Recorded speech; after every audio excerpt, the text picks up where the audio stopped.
What's happening, everyone? It's the Rich Side. It's the time I'm on. Right.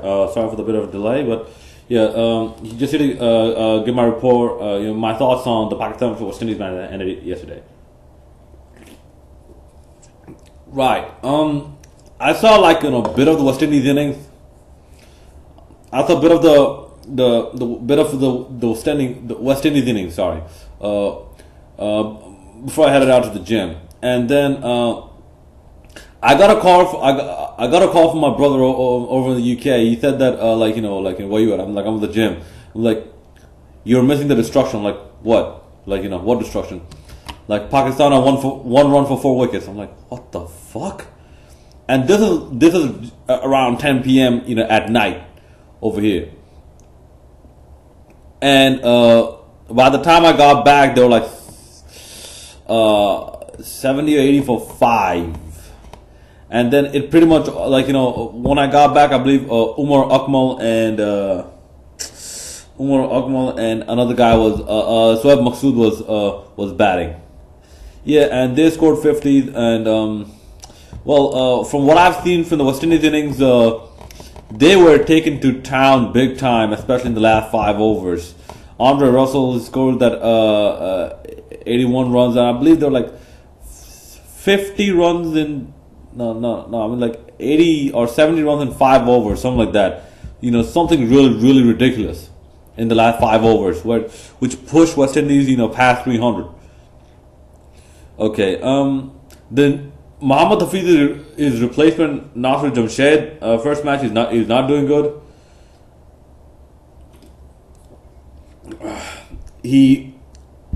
This Pakistan match, you had drop catches.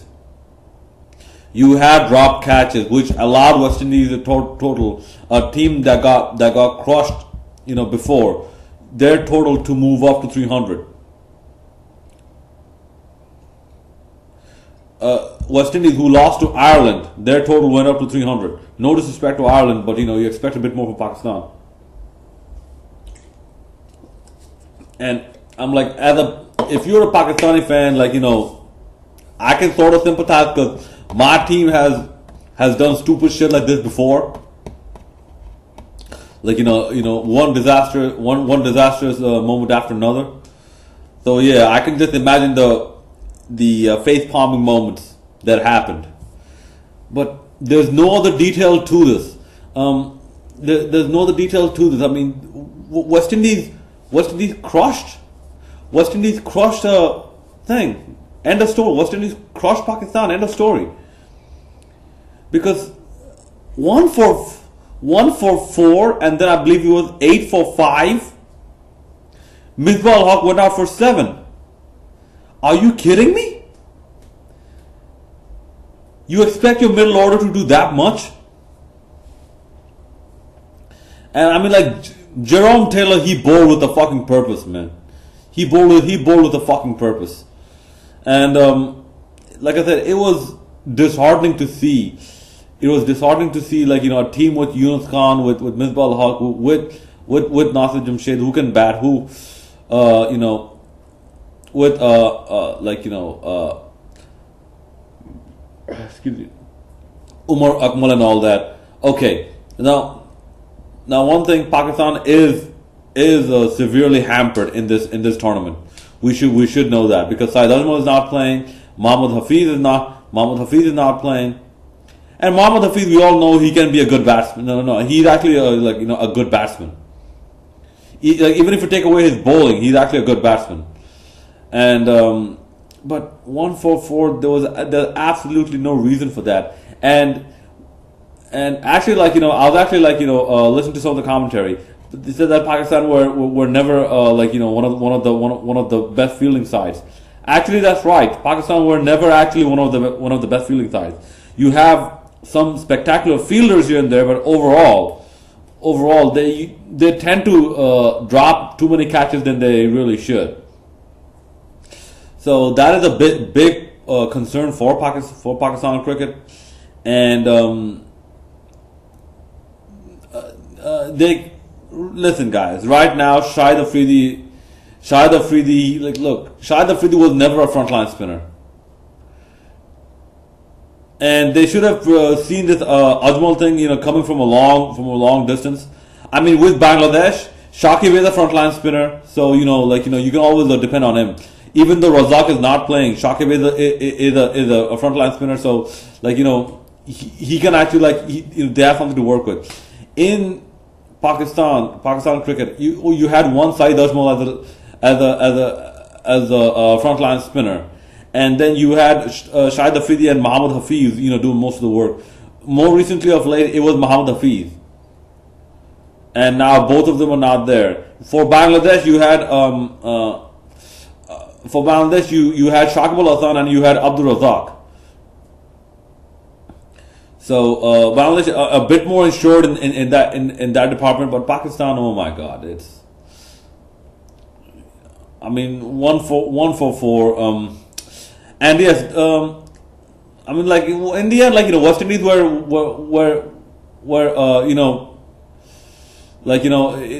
it was an epidemic victory, if you will. I don't know, maybe it's the right word. I don't know, my brain's not working at the moment.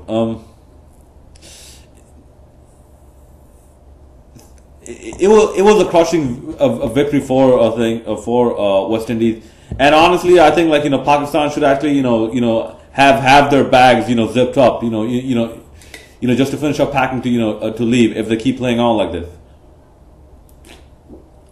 Right. Interesting note. Someone tweeted that Chris Gayle should actually prepare for a retirement package. This was retweeted by the West Indies Cricket Board president. Michael Holding took some real offense to this.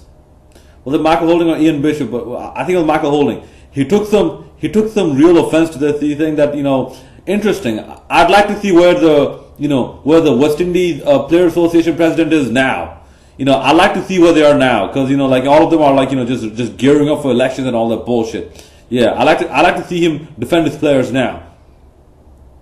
Because we all know that West Indies have gone through a difficult situation these past few months. And by the way, Michael Holding, you can see that pride is still there in him. That he was part of one of the greatest West Indies teams that had ever played the game. And he helped build West Indies cricket. You can see that pride in him, when he starts talking, when England were gang raped by New Zealand. He said that I said it from the beginning. I was never a fan of Alistair Cook. Okay, he can have a few good matches here and there, but when you're all when you're 24/7, you're smiling when when you're losing, and you're saying, "Oh no, it's this and that." Okay, no worries, we'll do better next time. You can see Michael Holding took problem with his attitude, and this is exactly what I'm talking about. The cricketing attitude has softened up so much. This is exactly what I'm talking about. People don't play hard cricket anymore. So yeah, that was a very interesting comment, from Michael Holding, and I think it's Ian Bishop, yeah, the West Indian commentator, Ian Bishop. He also makes some very good points. Take some notes, Harsha Bhogle. This is how you do commentary. There was one point, I believe it was Bangladesh versus Afghanistan. Afghanistan, one of the players hit a back foot cover drive, back foot cover drive for four, and Ian Bishop, said the hands of a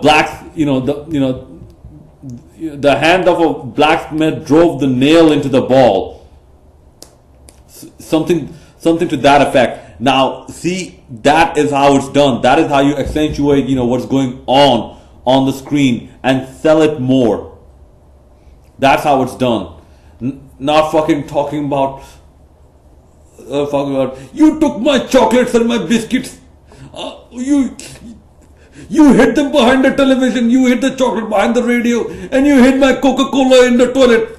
I am coming full force. Fuck that shit, man. Right, the next game, match number 11, Australia versus Bangladesh. I was looking forward to this, but unfortunately, like, it was rained off. And by the way, my thoughts and prayers, going out to the victims of Cyclone Marsha and Cyclone Lamb. I think it was, yeah.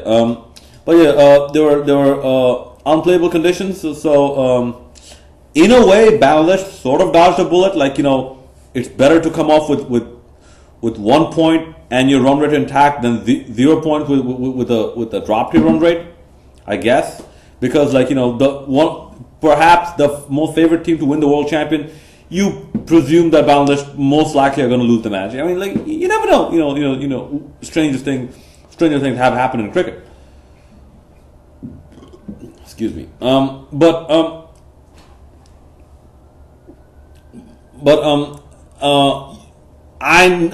what I personally feel that Bangladesh wanted to play this game because they wanted the experience, and actually what I feel the Bangladesh players are really looking forward to the tournament because a lot of them were craving the Australian experience, because an Australian experience, this is actually documented in cricket. An Australian experience actually changes a player.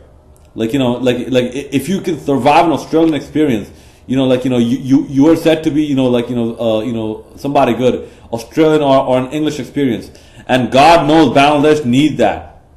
I mean, one of the reasons I think Shakibul Hasan is doing as good as he is because he has the English experience, he has the Australian experience, he has the Caribbean experience, the Indian experience, and it's the same as the Bengali experience. It's pretty much the same. All right, that's about it. I mean, I'm looking forward to Bangladesh's new game, which I might find some difficulty covering to great detail because it's on a Wednesday night, and Thursday I have classes. One in the morning and one in the evening, so it's gonna be a bit difficult for me to cover that because I have to attend my classes. All right, but I'll do the best I can. And besides, it's a freaking Bangladesh game, and it's against Sri Lanka. So, even if I have to come back and catch the replays, I'm gonna do that. All right, I'm looking forward to some comments and suggestions. This is the Reside signing out.